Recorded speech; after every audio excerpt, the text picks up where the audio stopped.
We are seeing headlines come across here that Microsoft's board is naming Satya Nadella as CEO. So finally making a choice we've been waiting for so long. He, of course, runs the cloud and enterprise business at Microsoft, and the company really needs to shift over and try and get more revenue from mobile. A lot of people think he is perfectly situationed for that. Also coming across, Bill Gates will be stepping up to a new role as technology advisor, and John Thompson will assume the role of chairman of the board of directors. So Bill Gates stepping out of the chairman position for the board of directors for the company that he built, and Satya Nadella moving in as CEO. A lot of people had said throughout this whole CEO process that one of the concerns anyone coming in, whether it be an external or an internal candidate, would have is that Bill Gates is too close, is running the ship too tightly as chairman of the board. So Bill Gates will step out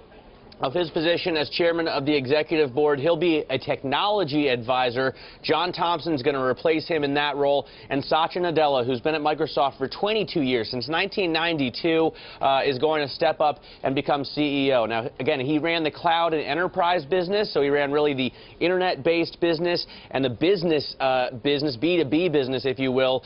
He's going to try and shift over and get more and more revenue from mobile. Microsoft makes, obviously, the lion's share of its money from Windows. PCs are under attack in this world, and they still do overwhelmingly run Windows, but mobiles don't. I think about 90% of all personal computers run Windows operating system, and only about 5% of mobile phones. So that's the kind of thing, and tablets. So that's the kind of thing he's going to have to shift around. It's a role that a lot of people have been talking about who is going to get it. Alan Mulally, obviously, of Ford, was one of the candidates that people have been talking about for a long time. People have also been talking about the CEO of Nokia as a possibility there, and Satya Nadella. Those were sort of the three top candidates, and it looks like they've gone with the internal candidate, Satya Nadella. So this just breaking on the Bloomberg terminal, Scarlett, and I'll bring you more as I get more. And, Matt, we're taking a look at Microsoft shares trading in the pre-market. They spiked higher on the news to about $37.40,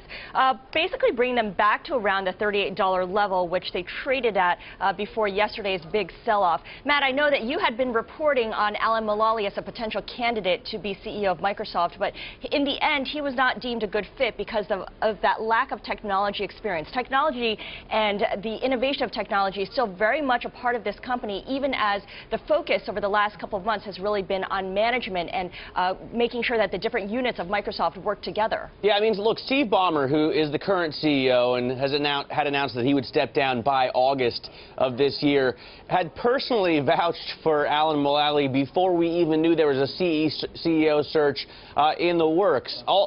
All told, though, I mean, Alan Mulally is 68 years old, and this is a business that needs to start afresh. So Satya Nadella, a younger candidate that a lot of people thought could steer the company more towards mobile, and that's the direction that they want to go in, obviously. They need to challenge Apple. They need to challenge Google. They haven't been doing that well. Steve Ballmer hasn't figured out a good way to do that in his CEO tenure, which has lasted about 10 years.